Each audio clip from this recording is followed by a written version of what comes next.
Bem, estamos chegando aqui para mais uma lição Betel, finalizando esse trimestre. Então eu quero desde já agradecer a você que esteve conosco todo esse trimestre, que nos deu a oportunidade de adentrarmos aí a sua casa, ao seu ambiente de trabalho, aonde quer que você nos deu a oportunidade de chegarmos, fica aqui os nossos agradecimentos.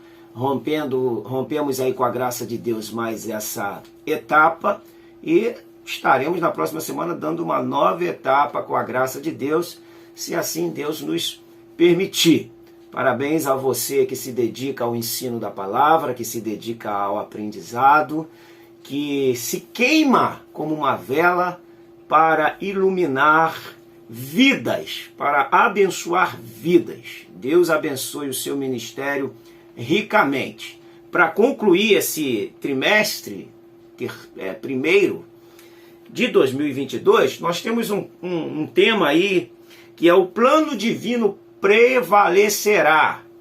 Quero lhe pedir que você não saia daí, fique conosco até o final. Caso você não seja inscrito, dá o seu like, o seu joinha, se inscreva no canal, bota o dedo aí nesse sininho, aciona ele para você receber as novas notificações. Texto áureo dessa lição.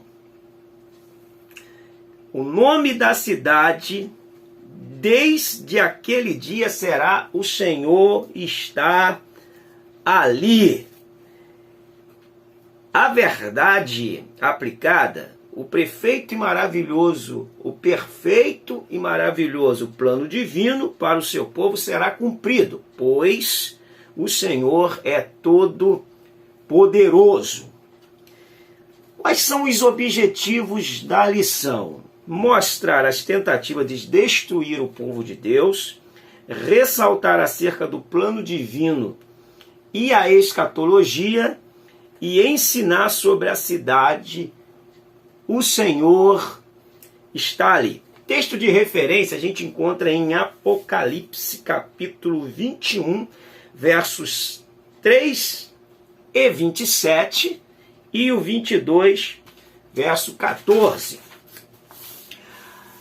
Por introdução, nós temos aí, encerrando o estudo sobre o livro de Ezequiel, veremos que o plano de Deus prevalecerá. Portanto, o povo de Deus deve viver neste presente século, procurando agradar ao Senhor e aguardando a bem-aventurada esperança que é a volta do nosso Senhor Jesus Cristo. Que coisa gloriosa. Bom, tentativa de destruir o povo de Deus. Tópico 1.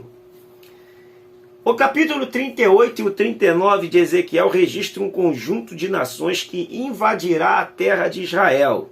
Interessante notarmos que tais registros encontram-se entre os capítulos que tratam da restauração.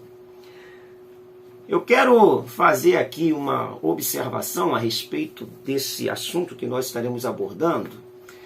Como nós estamos estudando um livro com bastante teor escatológico, e continuaremos nesse viés escatológico, porque a nossa próxima lição é Apocalipse, nós queremos pedir a você que você estude com bastante riqueza de detalhes, porque nós temos, num teor escatológico, textos com figura de linguagens, contexto figurado, e temos texto com contextos literais. Então é importante que a gente saiba interpretar esse texto à luz do seu contexto, sermos fiéis ao texto para nós não perdermos a veracidade, a integridade da palavra de Deus. Isso é importante nesse contexto aí escatológico, até porque nós temos correntes interpretativas e é importante então que a gente saiba fazer a interpretação que dentro de uma escatologia seja a mais coerente. Olha, Nós estamos vivendo aí um período de guerra que está marcando o mundo, que é a guerra da Rússia massacrando a Ucrânia. Não sei nem se dá para dizer de guerra de Ucrânia e Rússia. É praticamente um massacre da Rússia contra a Ucrânia. E tudo isso começa a gerar muitas especulações dentro da escatologia. O povo é muito momentâneo, sensacionalista, pega as coisas e vão jogando dentro dos contextos proféticos e vão tentando trazer uma ideia, forçar ao texto. Sempre foi assim. Na década de 80 para a década de 90, se ensinava na escatologia que o anticristo seria o Papa João Paulo II. Isso aí era recorrente dentro da escatologia.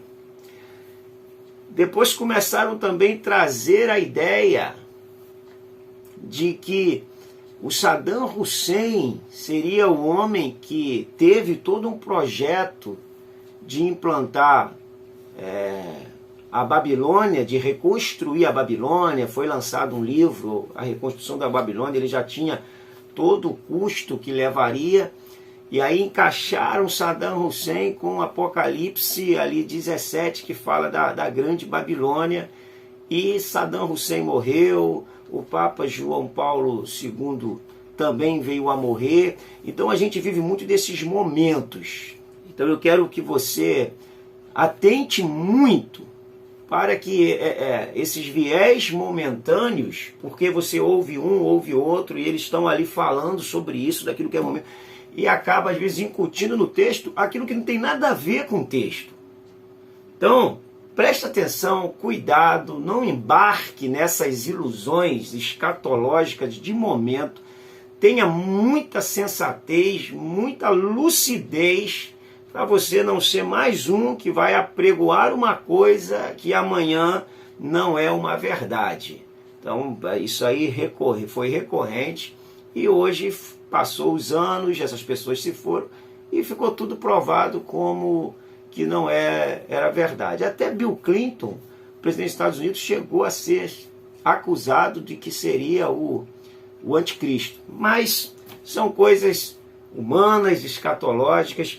Muito da nossa escatologia vem da teologia norte-americana, e os norte-americanos, por ser uma potência, eles acabam dando dentro da sua teologia asas à imaginação, e a gente acaba comprando a ideia por inocência, tá? Fica atento aí, é só uma dica. Vamos lá. Tentativa de destruir o povo de Deus? Sempre teve a tentativa de destruir o povo de Deus. Desde o início foi assim. Se você recorrer ao texto bíblico, você vai ver que teve aí a tentativa egípcia de oprimir o povo de Deus. Depois veio a tentativa babilônica, veio a tentativa do período persa, ali quando Ramã queria exterminar o povo. Veio a tentativa com Antíoco Epifânio no período interbíblico. Veio a tentativa de Herodes tentando acabar com o projeto de Deus. Tentativas sempre tiveram, mais o que Deus estabelece, o que Deus programa, ninguém pode frustrar. Jó já disse isso em Jó 42. Eu bem sei que tudo podes, e nenhum dos seus propósitos podem ser impedidos. Deixa eu correr que a hora está andando aqui com uma velocidade. A insistência maligna de destruir. O povo de Deus deve preservar, deve perseverar.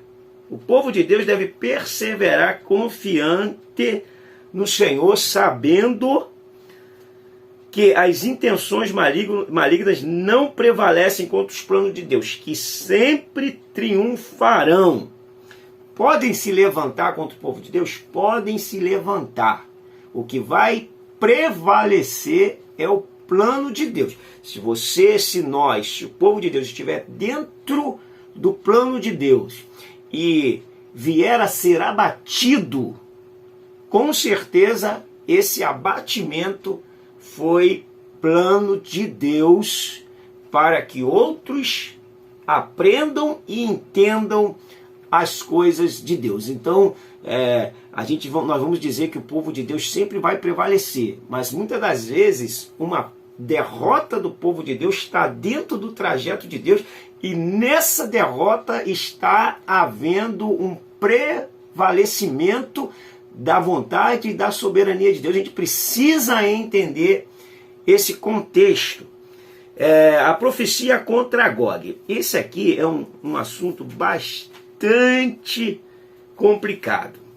Não é possível, na presente lição, esgotar o tema dos capítulos 38 e 39, bem como apresentar detalhadamente diversas considerações acerca da identificação de Gog e Magog e do momento no qual se dará. As expressões que apontam para acontecimentos escatológicos referentes a Israel, portanto, é possível que ocorra no período da 70ª semana, período aí final da grande tribulação, fim do milênio, pode ser isso. Os motivos da invasão visam as riquezas e quase certamente a estratégica posição geográfica de Israel. Não confundir esta invasão com a batalha do Armagedon. Armagedon é a batalha que antecede essa, que se dará antes do milênio, nem com o ajuntamento descrito em Apocalipse 20, que ocorrerá no final do milênio. Aqui entra uma confusão. Por quê? A expressão Gog e Magog, ela também aparece em Apocalipse. E ela aparece em Apocalipse para descrever o juízo final, que é Apocalipse capítulo 20, versículos 7 e 10. Mas há quem acredite que Gog e Magog de Ezequiel 37 não é o mesmo Gog e Magog de Apocalipse. Há quem acredite que não é, há quem acredite que é. Então, dentro da escatologia existe esses viés interpretativo e que muitas das vezes acaba não tendo como cravar uma e outra decisão dentro dos estudiosos da escatologia. É um assunto que os próprios estudiosos não chegam a uma conclusão, não chegam a uma definição, porque um quer cravar uma informação, outro quer cravar outra, e tu não tem um ponto, muitas das vezes, para afirmar o que é. Parece que, baseado em Apocalipse 20, há um texto muito semelhante ao texto de Ezequiel. Vamos seguindo aqui. Ocorrerá quando Satanás for solto após o milênio, que é a última batalha, é o Apocalipse capítulo 20, versículos 7 e 10. Ela é a mesma que o Armagedon? Não é, porque o Armagedon é pré-milênio, né? É para poder entrar no milênio. A mesma que o Armagedon, ela não é. Gog e Magog pode estar falando de nações e não de nação específica.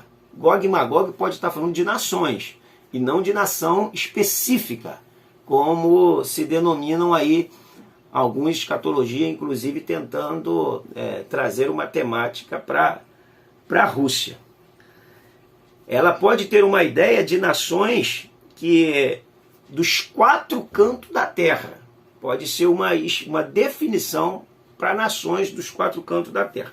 Se a gente ler Ezequiel, capítulo 37, versículo 17 e 20, com Apocalipse 19, 17 e 21, nós vamos ver que em ambas as passagens, as aves do céu se fartam da carne dos poderosos da terra. Olha o que diz Ezequiel, capítulo 19, capítulo 39, versículo 17. Tu, pois, ó filho do homem, assim diz o Senhor Deus, diz às aves de toda espécie e a todos os animais do campo, ajuntai-vos e vinde, ajuntai-vos de toda parte para o meu sacrifício, que eu oferecerei por vós, sacrifício grande nos montes de Israel, e comerei carnes e bebereis sangue. Agora olha o que diz Apocalipse capítulo 19, versículo 17. Então vi um anjo posto em pé no sol e clamou com grande voz, falando a todas as aves que voam pelo meio do céu: vinde, reuni-vos para a grande ceia de Deus, para que comais carne dos reis, carne de comandantes, carne de poderosos, carne de cavalos e seus cavaleiros, carne de todos, quer livres, quer escravos, tanto pequenos como grandes. Parece que há uma conexão, eu não quero aqui afirmar. Peço a você que estude melhor essa temática, mas parece que há uma conexão muito coerente entre Ezequiel, o Gog de Ezequiel com o Gog de Apocalipse. Faça o seu estudo aí e tenha propriedade nesse quesito aí dessa lição. Deus será glorificado. É relevante o fato de ser recorrente expressões que apontam para a glória de Deus, o Senhor, ser conhecido entre as nações. Tais aspecto também está presente nos capítulos 38.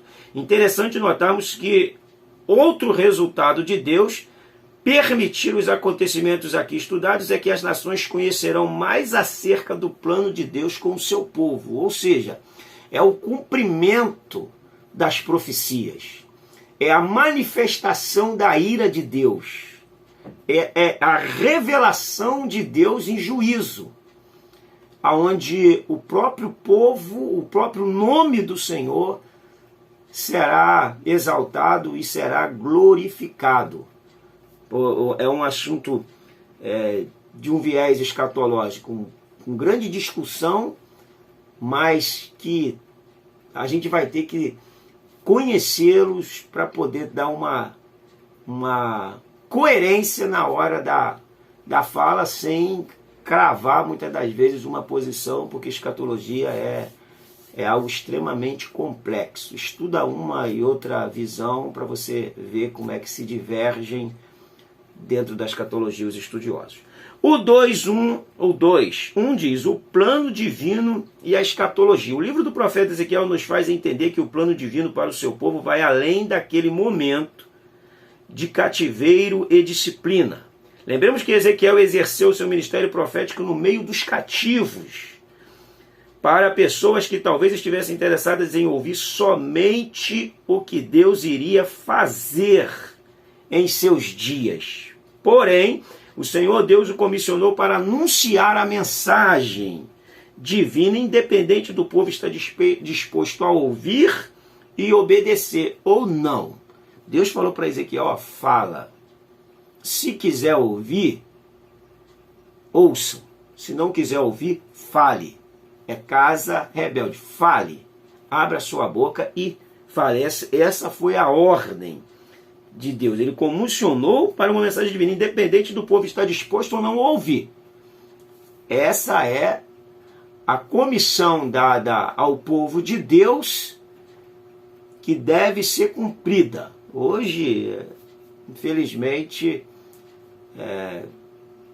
falta pessoas que expõem a palavra de Deus na sua veracidade. As pessoas ficam tentando alisar um, alisar outro, alisa pecado de um, alisa de outro, e não expõe a palavra do modo que deve ser exposta, e por isso a gente tem uma baderna, uma miscelânea de interpretações de texto, cada um com seu estilo, com seu padrão, o que é errado aqui é certo ali, o que é certo aqui é errado ali, e virou um relativismo bíblico, quando a Bíblia é absoluta, não é relativa. Tempos de desinteresse e descrença. Não apenas no público de Ezequiel, mas também nos tempos da igreja, há aqueles que escarnecem, zombam, são indiferentes e até já não creem mais quando a mensagem se refere à vinda do Senhor e aos acontecimentos que estão para ocorrer na terra. É verdade, hoje é tanta incredulidade, e eu quero falar de incredulidade dentro daqueles que estão dentro da igreja, porque estão usando a igreja como fator de benefício próprio, se completando, muitas vezes com a desgraça alheia, que não estão nem aí para a vinda do Senhor. Estão vivendo como se fosse viver eternamente aqui de maneira luxuosa, como disse o profeta Sofonias, assentado confortavelmente em suas fezes. Ele quer dizer que vivendo em pecado, se lameiam cada vez mais, mas mantém-se de uma maneira confortável. E como se Deus não visse e não fosse trazer o juízo. Uma coisa importante, quando a gente lê no livro do profeta Malaquias, nós vamos ver que o povo, no capítulo 3, que o povo, eles estavam vivendo uma vida que eles achavam que não havia necessidade de temer ao Senhor.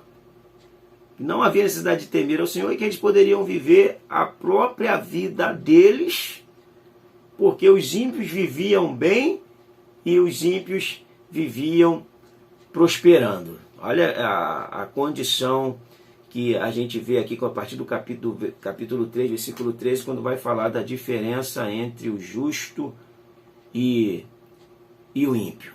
Então é uma coisa que, infelizmente, hoje foi banalizada no mundo evangélico. Nós estamos fazendo tempos de desinteresse e descrença. A própria liderança prega uma coisa para a gente, não vou generalizar, existem muitas pessoas sérias, mas enganando-nos, porque o objetivo dela é arrancar tudo que você tiver de valor para que eles vivam de maneira arregaladas. É muito importante a gente não abrir mão das Escrituras, porque é ela que nos ajuda a discernir o falso profeta. Perigoso. Hoje a gente vive um mundo, se no tempo de Ezequiel já tinha falso profeta, imagine hoje com a proliferação das interpretações bíblicas, e cada um interpreta de modo coerente para alimentar o seu próprio ego. Perigoso. Jesus Cristo ensinou sobre os últimos dias. Jesus Cristo ensinou. É necessário a gente notar que a primeira bem-aventurança descrita no último livro da Bíblia se refere a ler, ouvir, guardar a mensagem apocalíptica, acompanhada de uma advertência, porque o tempo está próximo. Então, não somente os profetas neotestamentários anunciaram os eventos escatológicos finais, como Jesus Cristo, seguido pelos seus apóstolos. Então, o tempo do fim, o fim se aproxima. Não tem como nós ficarmos brincando como se nada fosse acontecer. Se as pessoas que conviveram na década de 80, apesar de eu ainda não ser um evangélico, mas naquela época as pessoas esperavam ansiosamente a vinda do Senhor. Hoje não se vê mais esperança na vinda do Senhor. Quando se vê, muitas das vezes, é mais por desencargo de consciência do que um ardor do íntimo da alma, do íntimo do coração. Vamos aqui para o 2:3. As bem-aventuranças da igreja. Eu quero ler com vocês Filipenses, porque Paulo, o grande apóstolo Paulo, ele nos deixa um texto muito interessante. Ele diz assim, Filipenses 1, versículo 21. Porque para mim o viver é Cristo e o morrer é lucro. Ele está falando isso aqui quando ele está preso. O viver é Cristo e o morrer é lucro. E no 3:20 ele diz assim, ó, pois a nossa pátria está nos céus, de onde também aguardamos o Salvador, o Senhor Jesus Cristo. Qual é a bem-aventurança da igreja? A bem-aventurança da igreja é a felicidade de entrar num gozo pleno, eterno. É a esperança de que a qualquer hora nós vamos sair daqui. Pode ser antes de chegar o seu dia de lecionar essa aula. Pode ser após o dia que você lecionar essa aula. Pode ser durante o momento que você estiver lecionando essa aula. Pode ser antes que eu acabe de fazer essa pré-aula. Mas uma coisa é certa, que nós deveríamos abrir todos os dias a nossa janela, olhar para o céu e falar, Senhor, é hoje a sua vinda. Como um filho que aguarda a chegada do pai, ou como um pai que aguarda a chegada do filho, ou como alguém que aguarda ansiosamente o retorno de uma pessoa querida. Deveria ser esse o ardor, o fervor de dentro do nosso ser. Nós não podemos esquecer essa temática tão relevante da igreja. Chegando no 3 aqui, ó, o Senhor estar ali. O título deste tópico foi extraído do último versículo do livro de Ezequiel. O nome dado à cidade faz nos lembrar a mensagem recebida por João. Deus com os homens, pois com eles habitará. Veremos neste tópico as condições para o porvir. Estarmos habitando com Deus na santa cidade. Oh, glória a Jesus. Ó, quem vencer, 3:1, quem vencer herdará todas as coisas. São os vencedores, como mencionado no final das cartas enviadas às 7 igrejas da Ásia Menor, de Apocalipse 2 e 3. Sabemos que Cristo venceu, mas também sabemos que mesmo estando em Cristo, enquanto neste mundo, precisamos perseverar, lutar contra o pecado, o mundo e os seres espirituais da maldade, fortalecidos no Senhor e na força do seu poder. A gente não pode esquecer, como crentes, que a gente precisa da força do Senhor. Como que a gente adquire essa força?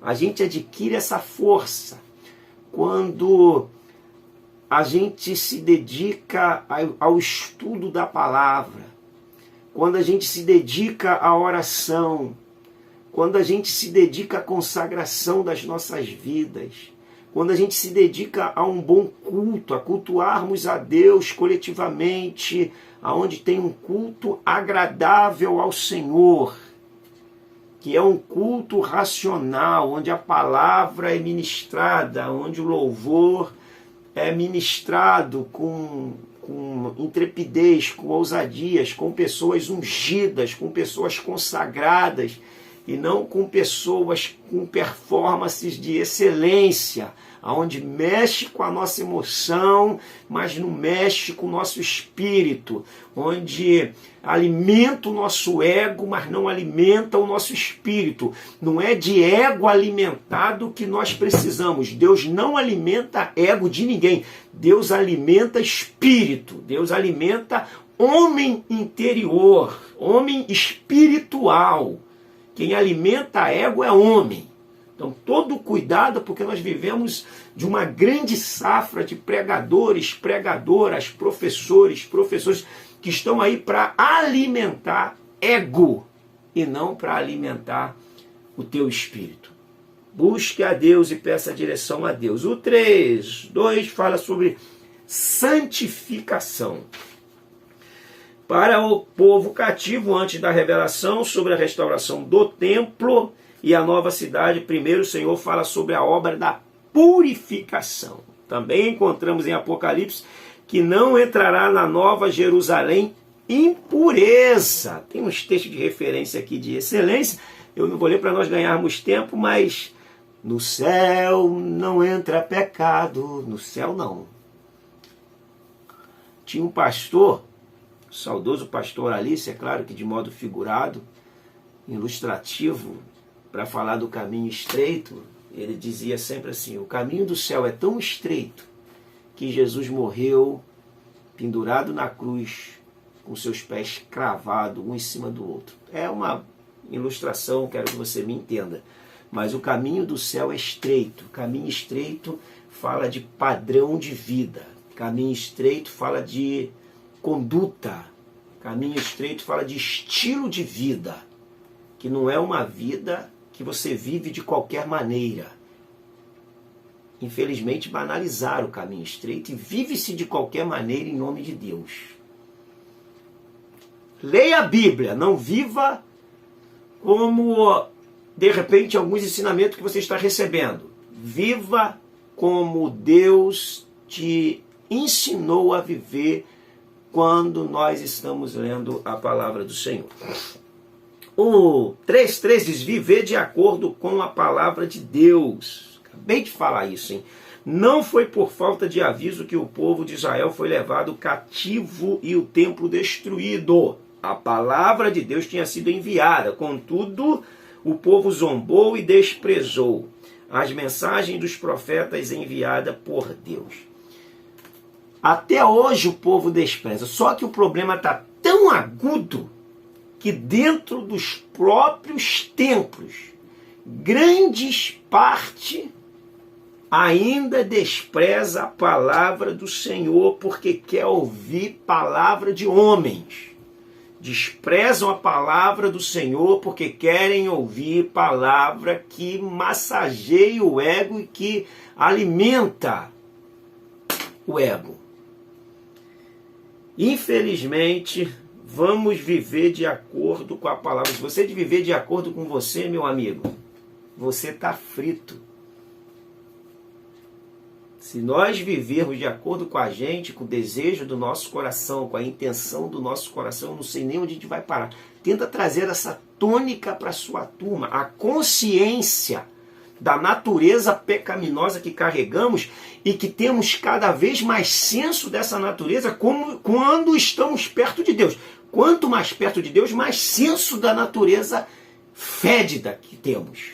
Quanto mais longe de Deus, mais achamos que podemos manipular, brincar, manusear essa natureza pecaminosa. Sansão achou que podia. Brincou e você sabe o fim. Saiu de um grande líder a um palhaço na mão dos filisteus. Concluindo, temos visto que a jornada do povo de Deus nesta terra não está à mercê do acaso. O Deus que nos chamou e salvou tem um plano estabelecido desde antes da fundação do mundo. E é poderoso para levar adiante. Portanto, nossa esperança é que um dia Jesus Cristo voltará e assim estaremos sempre com o Senhor. Sugeri um hino aí para você cantar a sua EBD. Nossa esperança é sua vinda. Só não me lembro o número. O Rei dos Reis vem nos buscar, oh glória. Que essa tão esperada data possa acontecer conosco ainda em vida. Também não quero ficar pregoando que eu sou a geração do arrebatamento, que isso é outro sensacionalismo. Quantos já falaram que era a geração do arrebatamento, que havia o arrebatamento e morreu? Só existe uma prerrogativa para a morte, uma exigência para a morte: estar vivo. Então, não embarca nesses idealismos aí que se apregoa em nome da fé. Que Cristo venha e nos acha vivo, principalmente vivo espiritual. Tem muitos vivos fisicamente, mortos espirituais dentro da igreja. A exemplo clássico, a igreja de Sardes e a igreja de Laodiceia.